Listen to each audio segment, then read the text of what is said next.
দেখে নিন আজকের আকর্ষণীয় রাশিফল শুধুমাত্র আরোহী নিউজ বাংলার পর্দায়।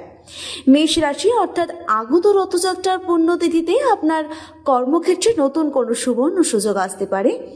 আর্থিক দিকে উন্নতির প্রবল যোগ রয়েছে, তাই আজ যে কোনো নতুন কাজ শুরু করতে পারেন। বৃষ রাশির রাশিফল, আজ আপনার রাশিতে ভ্রমণের একটি চমৎকার যোগ রয়েছে, যা আপনার মনকে প্রফুল্ল রাখবে।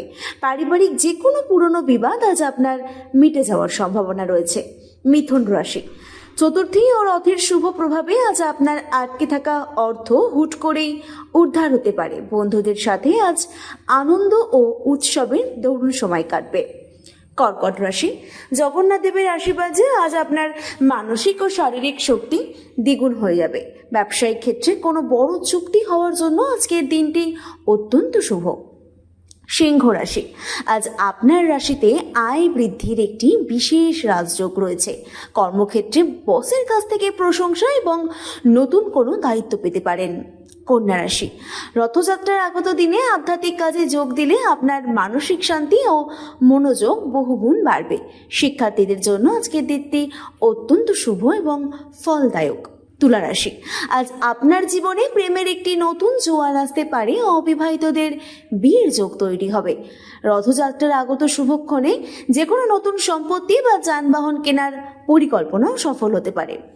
বৃশ্চিক রাশি, কঠোর পরিশ্রমের পর আজ আপনি কাঙ্ক্ষিত সাফল্য পাবেন, যা আপনার আত্মবিশ্বাস বাড়িয়ে দেবে। তবে আজ লেনদেনের ব্যাপারে একটু সতর্ক থাকা ভালো। আইনি বিষয়ে শুভ যোগ রয়েছে। ধনুরাশি, আজ কোনো দূর স্থান থেকে সুসংবাদ পেতে পারেন, যা আপনার পুরো পরিবারের মুখে হাসি ফোটাবে। মহাপ্রভুর কৃপায় আপনার ভাগ্য আজ উন্নতির দিকে মোড় নেবে। মকর রাশি, আজ আপনার রাশিতে বিশেষ ধনযোগ রয়েছে। লটারি বা ফাটকা কারবার থেকে লাভ হতে পারে। পরিবারের বড়দের আশীর্বাদে যে কোনো কঠিন কাজ আজ সহজেই সম্পন্ন হবে। কুম্ভ রাশি, আজ দাম্পত্য জীবনে মধুরতা বজায় থাকবে এবং জীবনসঙ্গীর পূর্ণ সহযোগিতা পাবেন। অংশীদারি ব্যবসায় আজ বড় কোনো লাভের মুখ দেখতে পারেন। মীন রাশি, রথযাত্রার আগত দিনে আপনার সমস্ত মানসিক উদ্বেগ ও দুশ্চিন্তা কেটে গিয়ে মনে শান্তি ফিরবে। পুরনো যে কোনো রোগ থেকে আজ মুক্তি পাওয়ার একটি ইতিবাচক যোগ রয়েছে। এই ছিল আজকের 12টি রাশির রাশিফল। আগামী রাশিফল জানার জন্য চোখ রাখুন শুধুমাত্র আরোহী নিউজ বাংলার পর্দায়।